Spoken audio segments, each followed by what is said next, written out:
서울역 노숙자 앞에서 하버드 교수가 무릎을 꿇었습니다. 전 세계가 충격에 빠졌습니다. 대한민국을 고래들 사이에 세우라 조롱하던 미국 석학이 단 한 사람과의 만남으로 자신의 인생관, 학문, 그리고 세계관을 통째로 뒤집은 사건. 그 노인은 누구였을까요? 그는 왜 가족에게조차 죽은 사람으로 남으려 했던 걸까요? 그리고 그 마지막 순간, 딸이 발견한 작은 묘비 앞에서 그녀는 이렇게 울었습니다. 아빠, 당신이 제 영웅이었어요. 지금부터 당신이 절대 잊지 못할 대한민국의 진짜 힘을 마주하게 될 겁니다. 구독과 좋아요로 잊힌 영웅에게 존경을 전해주세요. 감동 비행기 이륙합니다. 저는 하버드 대학교 케네디 스쿨 지정학 석좌 교수 리차드 그린입니다. 매주 수요일 오후 저는 동아시아 지정학의 변화라는 강의를 진행합니다. 오늘도 여느 때와 같이 강의실은 학생들로 가득 찼습니다. 창문으로 들어오는 햇살이 강의실 바닥에 기하학적 무늬를 그려냈죠. 오늘은 한국의 지정학적 위치에 대해 이야기해 봅시다. 저는 프로젝터에 한반도 지도를 띄웠습니다. 그리고 천천히 강단을 걸으며 학생들의 눈을 마주했습니다. 여러분, 동아시아에서 한국의 역사적 위치를 한마디로 표현하자면 무엇일까요? 몇몇 학생들이 손을 들었지만 제가 먼저 답했습니다. 새우입니다. 고래들 사이에 낀 새우라고 할 수 있죠. 중국이라는 거대한 대륙 세력과 일본이라는 해양 세력 사이에서 항상 주변국의 이해관계에 휘둘려온 나라였습니다. 학생들이 고개를 끄덕이며 필기를 시작했습니다. 저는 계속해서 설명했습니다. 역사적으로 한국은 독립적이지도 강하지도 않았습니다. 청나라의 속국이었다가 일본의 식민지가 되었고 해방 후에는 미국과 소련에 의해 분단되었죠. 그들의 경제 발전을 한강의 기적이라고 부르지만 사실 기적이라고 부를 것도 없습니다. 미국의 도움과 일본의 투자, 그리고 강력한 권위주의 정부의 통제 아래 이루어진 산업화였으니까요. 저는 다음 슬라이드로 넘어갔습니다. 한국의 GDP 성장 그래프였습니다. 물론 그들이 이룬 성과는 인정해야 합니다. 하지만 그것은 큰 맥락에서 보면 주변 강대국들의 지정학적 이해관계가 만들어낸 결과물에 불과합니다. 그때 강의실 뒤쪽에서 한 학생이 손을 들었습니다. 아시아계 얼굴을 한 학생이었습니다. 교수님, 질문이 있습니다. 저는 고개를 끄덕였습니다. 말해보세요, 김양. 교수님, 그러면 왜 그 새우가 지금은 반도체와 AI를 이끄는 나라가 되었죠? 우리 수업 교재에도 나와 있듯이 한국은 이제 세계 10위권 경제대국이고 문화적 영향력도 어마어마합니다. 이것을 단순히 지정학적 행운으로만 설명할 수 있을까요? 강의실이 조용해졌습니다. 저는 잠시 말을 잇지 못했습니다. 학생들의 시선이 저에게 쏠렸죠. 흥미로운 질문입니다. 물론 한국인들의 노력과 헌신도 중요한 요소였겠죠. 하지만 근본적으로는. 그런데 생각해보니 저는 실제로 현대 한국에 가본 적이 없었습니다. 마지막으로 한국을 방문한 것은 15년 전 학술 컨퍼런스 참석차 서울에 잠시 들렀을 때가 전부였죠. 그때는 한국의 표면만 봤을 뿐입니다. 사실 김양의 질문은 매우 중요한 지점을 짚고 있습니다. 우리가 책으로만 보는 것과 실제 현장은 다를 수 있죠. 다음 주까지 이 질문에 대한 더 깊은 답변을 준비해 오겠습니다. 강의가 끝나고 저는 연구실로 돌아와 컴퓨터 앞에 앉았습니다. 모니터를 바라보는 내 얼굴이 희미하게 비쳤습니다. 머릿속에서는 김 학생의 질문이 맴돌았습니다. 정말 한국은 언제까지나 새우일까? 지정학적 희생양에 불과할까? 저는 결심했습니다. 직접 한국을 방문해 현장을 보기로 했습니다. 15년 만에 재방문이었습니다. 인천국제공항에 도착했을 때 저는 놀라움을 감출 수 없었습니다. 15년 전과는 완전히 달랐죠. 마치 미래도시에 온 것 같았습니다. 공항 내부의 로봇 안내원, 얼굴 인식 출입국 시스템, 삼성과 LG의 최신 기술을 전시해 놓은 부스들이 눈에 들어왔습니다. 여기가 한국인가? 저는 중얼거렸습니다. 공항에서 시내로 향하는 열차를 타면서도 제 눈은 끊임없이 바쁘게 움직였습니다. 차창 밖으로 보이는 도시 풍경, 사람들의 옷차림, 스마트폰을 들여다보는 승객들의 모습까지 모든 것이 관찰 대상이었죠. 서울의 중심부 명동에 있는 호텔에 짐을 풀고 나서 저는 곧바로 현장 조사를 시작했습니다.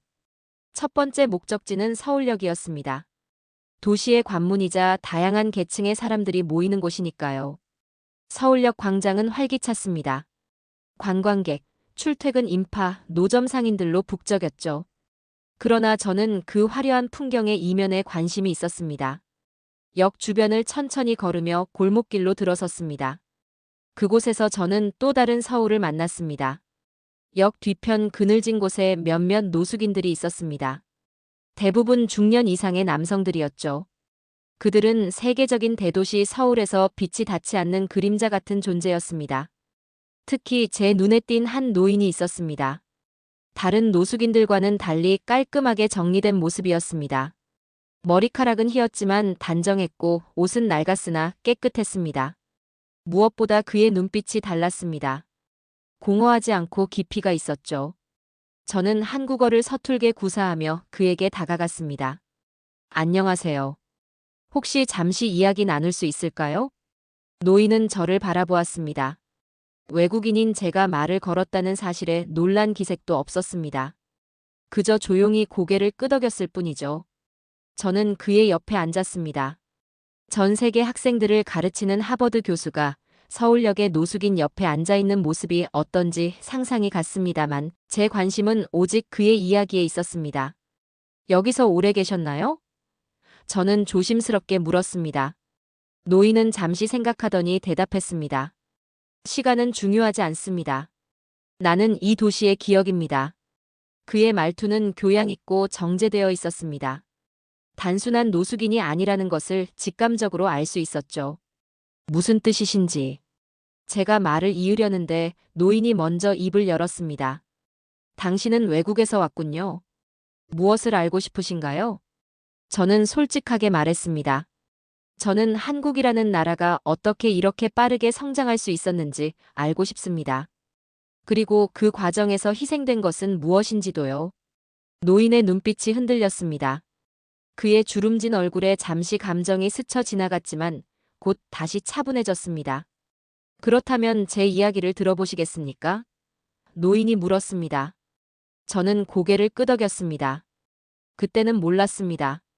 그의 이야기가 제 인생관을 완전히 바꿔놓을 거라는 사실을요. 그날 밤 저는 호텔로 돌아가지 않았습니다. 노인의 이야기가 시작되었고 저는 그의 말 한마디도 놓치고 싶지 않았죠. 우리는 서울역 근처 24시간 운영하는 작은 분식점으로 자리를 옮겼습니다. 따뜻한 라면 한 그릇을 앞에 두고 노인은 천천히 입을 열었습니다. 제 이름은 중요하지 않습니다. 저는 고개를 끄덕였습니다. 그의 신원보다 이야기가 더 중요했으니까요. 저는 16살 때 6.25 전쟁에 참전했습니다. 학교에 다니던 소년이었죠. 하지만 전쟁은 모든 것을 바꿔놓았습니다. 노인의 목소리는 차분했지만 그의 눈에서는 과거의 고통이 비쳤습니다. 소총을 잡은 건 처음이었어요. 지금 생각해보면 제가 누구를 쏘았는지도 기억나지 않습니다. 그저 살기 위해 그리고 나라를 지키기 위해 방아쇠를 당겼죠. 라면의 김이 그의 주름진 얼굴을 어루만졌습니다. 저는 말없이 그의 이야기를 경청했습니다. 전쟁이 끝난 후 모든 것이 파괴되었습니다. 가족을 잃었고 집도 없었죠. 그래서 저는 전후 복구인부가 되었습니다. 서울의 폐허 속에서 벽돌을 나르고 시멘트를 섞었죠. 제 손으로 이 도시를 다시 세웠습니다. 노인은 자신의 손을 내려다보았습니다. 굳은 살이 박힌 손, 시간이 새겨진 손이었습니다. 그러다 공무원 시험에 합격했어요. 재건 시기에 나라에는 인력이 필요했거든요. 교육부에서 일했습니다. 학교를 짓고 교육 시스템을 복구하는 일이었죠. 노인은 라면을 한 젓가락 들어 천천히 먹었습니다. 그의 모든 행동에는 존엄이 있었습니다.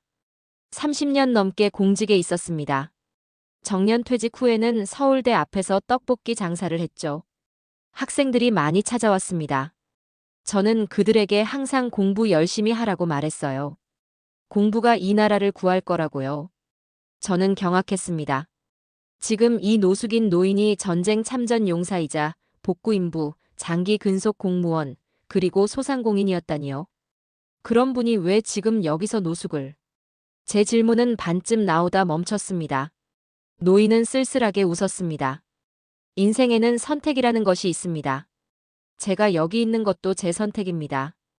혹시 가족은 없으신가요? 노인의 눈빛이 흔들렸습니다. 그는 주머니에서 낡은 지갑을 꺼내 사진 한 장을 내밀었습니다. 아름다운 여성과 두 아이가 함께 찍은 사진이었습니다. 제 아내와 아이들입니다. 오래전 사진이죠. 사진 속 아이들은 초등학생으로 보였습니다.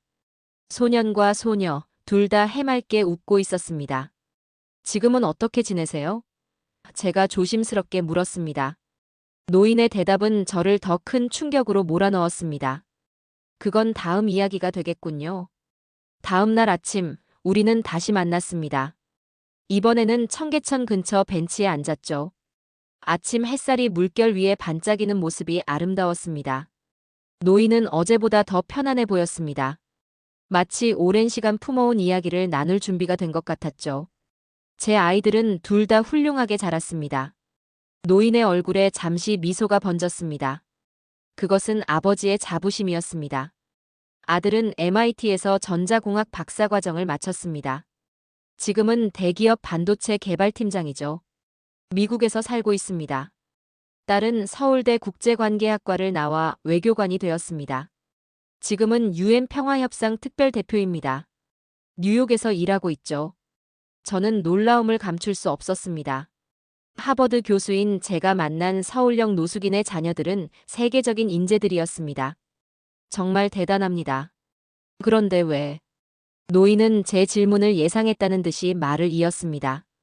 다 잘 컸죠. 공부밖에 모르던 아이들이 이제는 세상을 바꾸는 사람들이 되었습니다. 아내는 10년 전 암으로 떠났고 그의 목소리가 잠시 떨렸습니다. 그 후 전 제 흔적을 지우는 게 이 아이들에게 짐이 되지 않을 거라 생각했어요. 그들에겐 제가 돌아가신 것으로 알려져 있습니다. 저는 충격의 말을 잇지 못했습니다. 노인은 고개를 떨구고 계속 이야기했습니다. 자식들이 어릴 때 우리는 가난했습니다. 하지만 저와 아내는 아이들에게 최고의 교육을 주기로 결심했죠. 저는 공무원 월급 외에도 야간에 경비원으로 일했고 아내는 병원 청소부로 일했습니다. 매일 밤 아이들이 잠든 후 저는 그들 옆에서 공부했습니다. 영어 단어장을 외우고 수학 문제를 풀었죠. 아이들에게 가르치기 위해서였습니다. 청계천을 따라 산책하는 사람들이 우리를 지나쳐갔습니다. 그들은 이 노인이 어떤 삶을 살아왔는지 알지 못했습니다. 제 딸이 처음 유엔에서 연설했을 때 저는 신문을 샀습니다. 그 기사를 오려두었죠. 지금도 가지고 있습니다. 노인은 다시 낡은 지갑을 꺼내 조심스럽게 접힌 신문 조각을 펼쳤습니다. 거기에는 그의 딸의 모습이 있었습니다. 국제회의에서 연설하는 자신감 넘치는 젊은 여성의 모습이었죠. 제목은 한국인 최초 UN 평화협상 특별대표 임명이었습니다. 이걸 보면서 산다고 할까요? 노인의 주름진 손가락이 딸의 사진을 쓰다듬었습니다. 그의 눈에는 자랑스러움과 그리움이 교차했습니다. 아이들은 제가 돌아가셨다고 알고 있다고 하셨죠? 제가 조심스럽게 물었습니다. 네, 아내가 떠난 후 제가 선택한 일입니다. 아이들에게 연락해서 제가 이렇게 살고 있다고 말할 수는 없었죠. 그들의 세계에 제가 설 자리는 없었습니다. 자식들이 저를 돌보겠다고 자신의 일을 포기할까봐 두려웠어요. 노인의 눈에서 눈물이 흘러내렸습니다. 저는 말없이 손수건을 건넸습니다. 다음 날, 저는 노인의 이야기에 대해 좀 더 알고 싶었습니다. 그가 왜 노숙을 선택했는지, 그가 말하는 흔적 지우기가 정확히 무엇을 의미하는지 이해하고 싶었죠. 우리는 종로의 작은 찻집에서 만났습니다. 제가 조용한 장소를 제안했고 노인은 망설임 없이 동의했습니다. 정장을 입은 외국인과 낡은 옷을 입은 노인의 조합이 사람들의 시선을 끌었지만 우리는 그런 것에 신경 쓰지 않았습니다. 어제 말씀하신 것처럼 선택이라고 하셨습니다만 정확히 어떤 선택이었나요? 저는 조심스럽게 물었습니다. 노인은 따뜻한 보리차를 한 모금 마시고 대답했습니다. 제가 거리로 나온 건 돈 때문이 아니었습니다. 공무원 연금을 받고 있었고 기초생활보장 대상이었죠. 작은 월세방에서 혼자 살기에는 충분했어요. 그런데 왜? 제 목소리에는 의문이 가득했습니다. 저는 스스로 주소지를 지웠습니다. 행정상으로 사라진 사람이 된 거죠. 노인의 말은 간결했지만 그 의미는 깊었습니다. 그는 계속해서 설명했습니다. 딸이 유엔 대표가 되고 아들이 대기업 임원이 되면서 저는 결정을 내렸습니다. 저 같은 아버지가 그들에게 짐이 될 것 같았거든요. 제 이름은 전쟁의 흔적이니까요. 그 애들에게는 깨끗한 새 출발을 주고 싶었습니다. 그의 눈에 담긴 결의가 저를 움직였습니다. 그것은 자기 연민이 아닌 단호한 선택이었습니다. 아내가 떠난 후 저는 동사무소에 가서 주소지를 정리했습니다. 그리고 자식들에게는 제가 요양원에 있다가 조용히 세상을 떠났다고 알렸죠. 거짓 장례식도 치렀습니다. 아이들은 해외에 있어서 직접 오지 못했고 지인들이 대신해 주었죠. 저는 입을 다물 수 없었습니다. 그게 가능한가요? 돈을 내면 뭐든 가능합니다. 그리고 이것이 제 마지막 효도라고 생각했습니다. 노인은 주머니에서 작은 수첩을 꺼냈습니다. 그 안에는 신문 기사들이 차곡차곡 붙어 있었습니다. 모두 그의 아들과 딸에 관한 기사였습니다. 한국인 과학자, 미국 반도체 연구소 최연소 팀장 임명, 유엔 대표, 중동 평화협상 성공적 중재. 모두 자랑스러운 성취들이었습니다. 매일 도서관에 가서 신문을 읽습니다. 아이들 소식이 있으면 오려서 이 수첩에 붙이죠. 이게 제 삶의 낙입니다. 수첩의 마지막 페이지에는 딸의 결혼 사진이 있었습니다.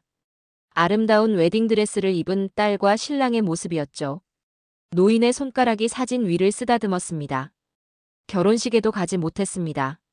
하지만 신문에서 이 사진을 보았을 때 저는 세상에서 가장 행복한 아버지였습니다. 저는 말을 잇지 못했습니다. 노인은 수첩을 다시 주머니에 넣으며 말했습니다. 이런 이야기를 한 것은 당신이 처음입니다. 아마 외국인이라서 말하기 편했나 봅니다. 우리는 다시 만나지 않을 테니까요. 그 말에 저는 결심했습니다. 저는 이 노인의 이야기를 더 알아봐야 했습니다. 그의 희생, 그의 선택이 담고 있는 의미를 파헤치고 싶었습니다. 제가 좀 더 알아봐도 될까요? 당신의 과거에 대해서요. 노인은 잠시 말이 없었습니다. 그리고 천천히 고개를 끄덕였습니다. 원하신다면요. 하지만 제 아이들에게는 절대 알리지 말아주세요. 약속하시겠습니까? 저는 약속했습니다. 하지만 그때는 몰랐습니다. 제가 발견하게 될 진실이 얼마나 충격적일지를요. 노인과 헤어진 후 저는 그의 이야기를 확인하기 위한 조사를 시작했습니다. 세계적인 학자로서 저에게는 다양한 경로가 있었죠. 한국의 동료 교수들에게 연락하고 한국 전쟁 참전 용사 명단을 찾아보기 시작했습니다. 그 노인이 말한 흔적들을 추적하기로 결심했습니다. 첫 번째로 저는 그가 말한 교육부 근무 기록을 확인했습니다. 노인의 나이를 대략 계산해 그 시기의 공무원 명단을 살펴보았죠. 놀랍게도 몇 시간의 조사 끝에 한 사람을 찾아냈습니다. 이기현, 1931년생, 1956년부터 1986년까지 교육부 근무. 특히 교육재건 사업에 헌신한 공로로 여러 차례 표창을 받았다는 기록도 있었습니다. 다음으로 저는 한국 전쟁 참전 용사 명단을 확인했습니다. 역시 이기현이라는 이름을 찾을 수 있었습니다. 16세의 나이로 참전했고 부상을 입었지만 전선에 복귀했다는 기록이 있었죠. 그리고 마지막으로 저는 그의 자녀들에 관한 정보를 찾아보았습니다.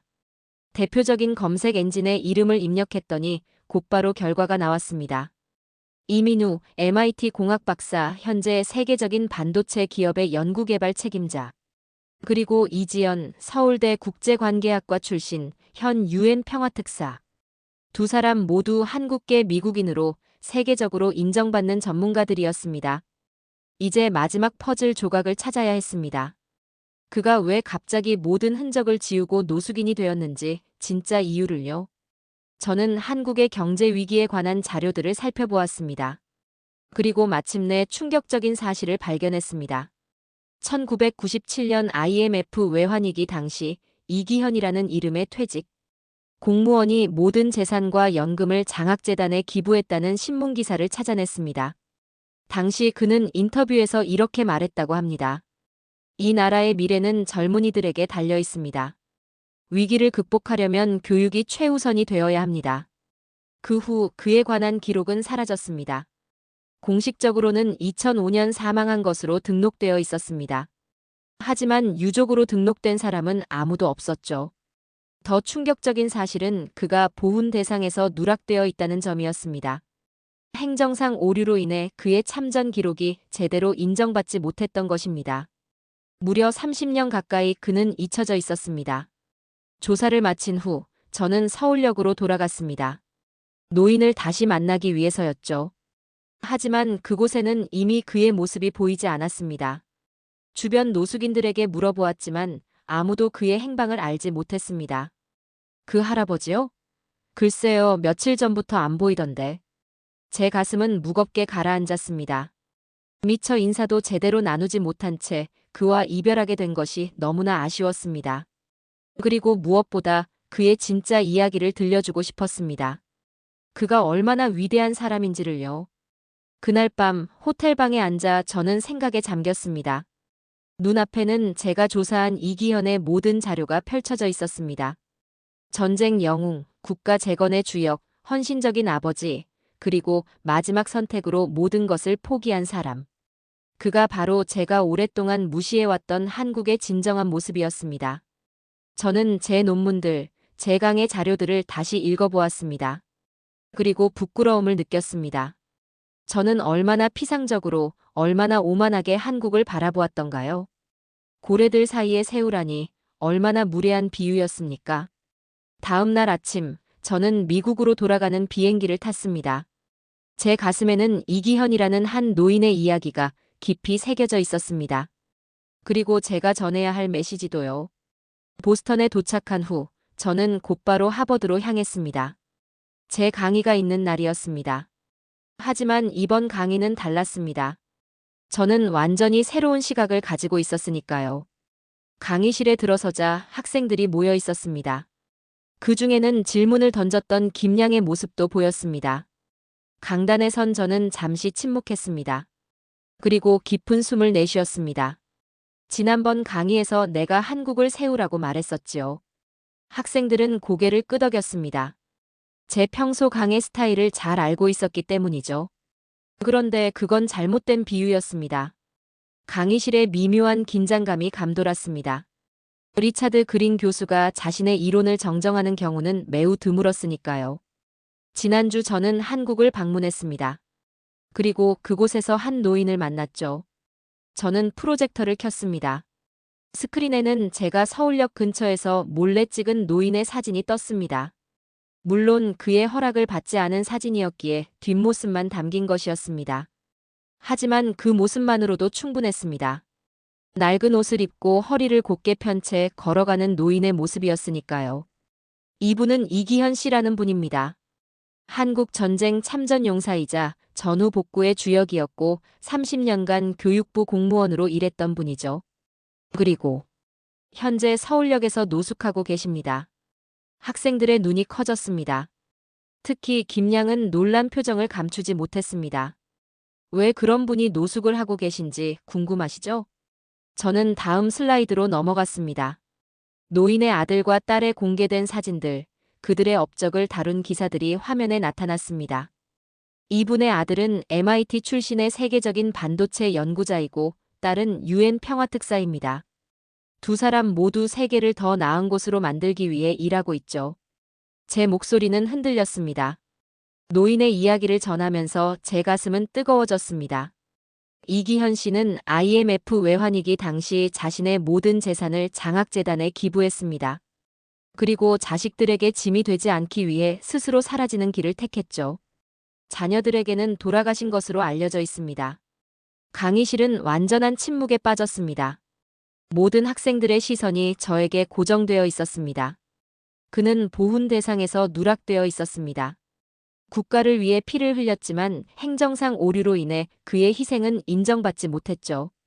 30년 가까이 잊혀진 채로 살아온 겁니다. 저는 마지막 슬라이드를 띄웠습니다. 노인이 간직하고 있던 낡은 수첩의 사진이었습니다.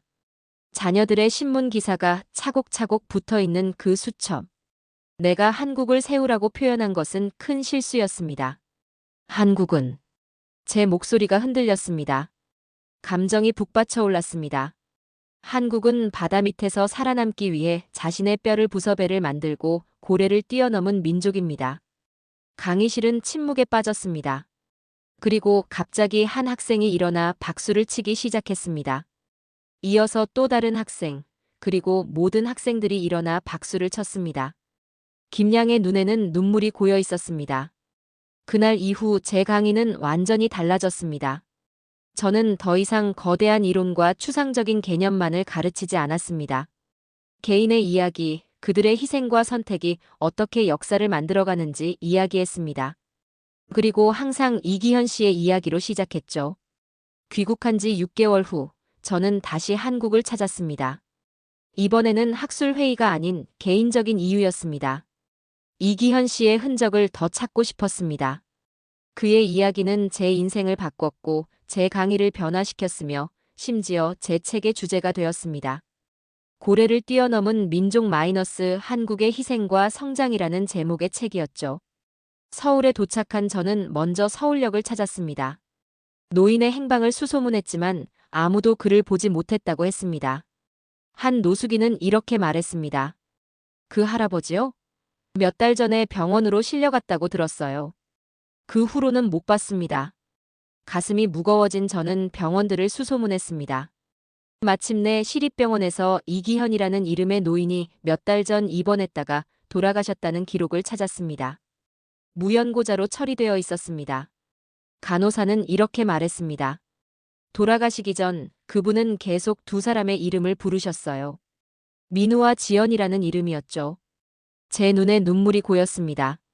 아들과 딸의 이름을 부르며 세상을 떠난 것입니다. 병원 기록에 따르면 그는 시립 묘지에 안장되었다고 했습니다. 저는 그곳으로 향했습니다.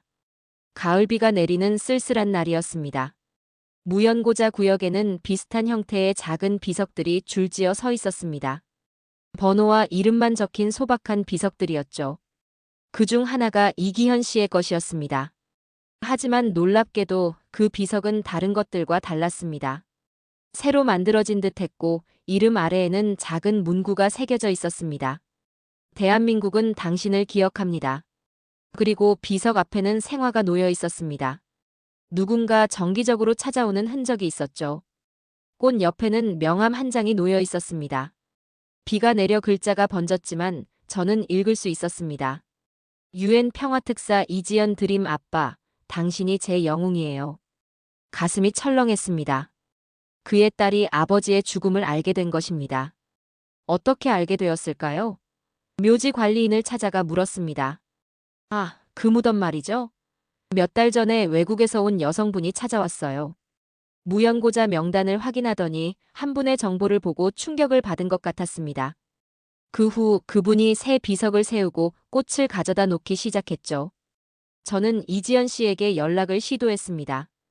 UN 사무국을 통해 메시지를 남겼죠.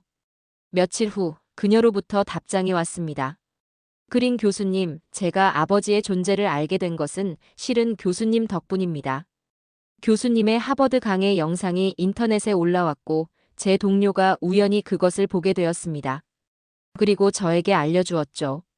처음에는 믿을 수 없었습니다. 아버지가 돌아가신 줄 알았으니까요. 그녀는 아버지의 마지막 흔적을 찾아 한국에 왔고 결국 그의 무덤을 찾게 되었다고 했습니다. 이제는 동생 민우와 함께 아버지의 유산을 기리는 재단을 설립했다고 했습니다. 아버지가 모든 재산을 기부한 그 장학재단을 찾아냈습니다. 이제 저희가 그 재단을 이어받아 이기현 장학재단으로 이름을 바꿨습니다. 가난한 학생들에게 희망을 주는 일, 아버지가 원하셨던 일이니까요. 오늘 저는 하버드 강의실에서 학생들에게 이 이야기의 마지막 부분을 들려주었습니다. 어떤 학생은 눈물을 흘렸고 어떤 학생은 깊은 생각에 잠겼습니다. 강의를 마치고 나오는데 김양이 저를 기다리고 있었습니다. 교수님, 저 이지연 씨의 사촌입니다. 그래서 그날 질문을 드렸던 거예요. 저는 놀라움을 감출 수 없었습니다. 정말입니까? 그럼 당신도. 김양은 고개를 끄덕였습니다. 네, 저도 이기현 할아버지의 가족입니다. 그리고 교수님 덕분에 우리 가족은 할아버지의 진정한 모습을 알게 되었습니다. 정말 감사합니다. 그녀의 손에는 작은 상자가 들려 있었습니다. 그것을 저에게 건네며 말했습니다. 할아버지가 남기신 수첩입니다. 가족들이 교수님께 드리고 싶다고 했습니다. 할아버지의 이야기를 세상에 알려주셨으니까요. 저는 떨리는 손으로 그 수첩을 받았습니다. 그 속에는 이기현 씨의 일생이 한국이라는 나라의 진정한 모습이 담겨 있었습니다. 오늘도 서울의 어느 묘지에는 새로운 꽃이 놓입니다. 그리고 그 무덤 앞에는 이제 많은 사람들이 찾아옵니다. 이기현이라는 한 사람의 희생이 한 나라의 역사를 어떻게 만들어가는지 배우기 위해서입니다. 제 책 고래를 뛰어넘은 민족의 마지막 페이지에는 이런 문구를 넣었습니다. 때로는 가장 작은 물고기가 가장 큰 바다를 만든다. 오늘 이야기 마음에 남으셨다면 구독과 좋아요 한번 눌러주시면 더 따뜻한 감동으로 다시 찾아뵙겠습니다. 감동 비행기 여기서 인사드립니다.